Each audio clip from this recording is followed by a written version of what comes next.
హైదరాబాద్ గాంధీ భవన్ లో టీపీసీసీ క్రమశిక్షణ committee chairman మరియు నాగర్ కర్నూల్ పార్లమెంట్ సభ్యులు డాక్టర్ మల్లు రవి పత్రికా సమావేశం నిర్వహించారు. రాబోయే గ్రామ పంచాయతీ ఎన్నికలను దృష్టిలో ఉంచుకుని పార్టీ శ్రేణులు స్పష్టమైన మార్గదర్శకాలు జారీ చేశారు. ఈ సందర్భంగా మాట్లాడిన డాక్టర్ మల్లు రవి గ్రామ స్థాయి ఎన్నికల్లో కాంగ్రెస్ పార్టీ ఏకగ్రీవత అత్యంత ముఖ్యమని తెలిపారు. అభ్యర్థులు ఎంపికైన పూర్తి సంబంధిత నియోజకవర్గ ఎమ్మెల్యేలు మరియు జిల్లా కాంగ్రెస్ పార్టీ అధ్యక్షుల ఆధ్వర్యంలోనే జరగాలని స్పష్టం చేశారు. కాంగ్రెస్ పార్టీ తరఫున స్థానిక ఎమ్మెల్యే కాంగ్రెస్ పార్టీ ఒకవేళ ఎమ్మెల్యే లేని దగ్గర కంటెస్ట్ చేసిన ఎమ్మెల్యే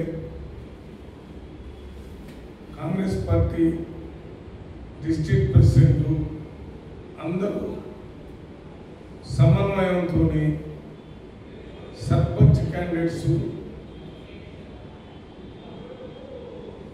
ఒక్కళ్ళే నిలబడే విధంగా ఏర్పాటు చేయటం, ఆ రకంగా మాట్లాడేటప్పుడు కాంగ్రెస్ పార్టీలోనే ఉండి కాంగ్రెస్ పార్టీ ఆ గ్రామ ప్రజలు చెప్పిన మాట వినకుండా మరి పార్టీ ఆలోచన విధానానికి వ్యతిరేకంగా చేయొద్దని ఆ రకంగా చేయటం వల్ల భవిష్యత్తులో క్రమశిక్షణ చర్యలు కూడా కాంగ్రెస్ పార్టీ తీసుకునేటటువంటి అవకాశం ఉందనే విషయాన్ని అందరూ గమనించాలని తెలియజేస్తున్నారు.